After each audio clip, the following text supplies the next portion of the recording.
Roll Okay. the ad. You're not in a rush. Just on the UFC day,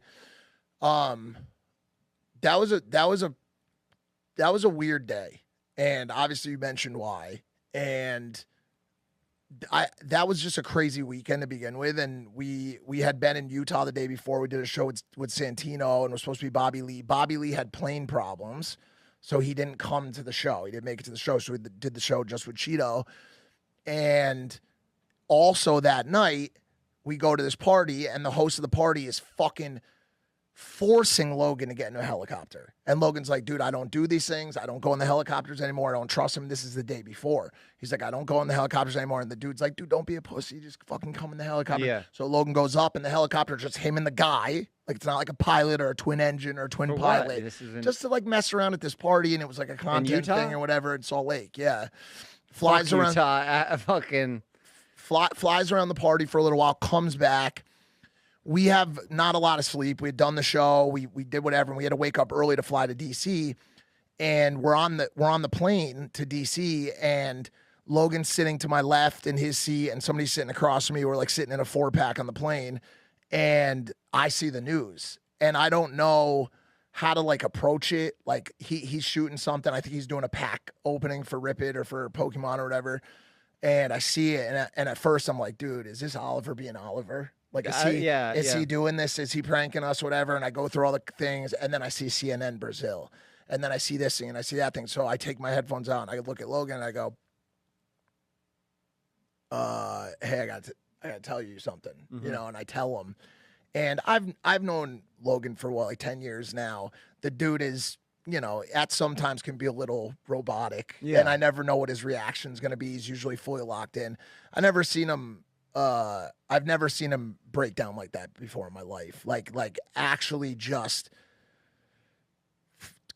crying his fucking eyes out, like just really like goes into the bathroom on the plane, like is in there for like 30 minutes, comes back out, like really can't get it together. We land, they put us in cars, and they drive us straight to the fucking White House. Through the barricades, through 3 sets of barricades to backstage. And by the way, they're like, you're going to do a podcast at the White House, like on a stage. There's going to be people. We get out there, there's 5,000 people. Yeah. And they hand us headphones. They hand us a mic. Logan's over the side. I go up to him. He goes, I can't do this. Yeah. He's like, I can't do this right now. Yeah. He's like, I'm not in any fucking shape to be in front of people. I'm fucked up. I'm like, dude, listen, we're at the White House. This is for UFC. We have to like battle through this, and you know, walk out there, put a fucking face on, get it done, and then come back out and like deal with it after. And we were able, and we got it done. But it was just like one of those moments where you had to like put something in your pocket and then just deal with it later. And I remember I got back to the hotel in DC after the fights and just sat there and fucking cried and wrote this thing about him and his uniqueness and how different he was than everybody else, how he lived so unapologetically, how he didn't ask permission to do shit. And even when it seemed like nobody supported what he was doing or didn't like what he was doing or thought it was this or thought it was that, he just kept doing exactly what he wanted to do.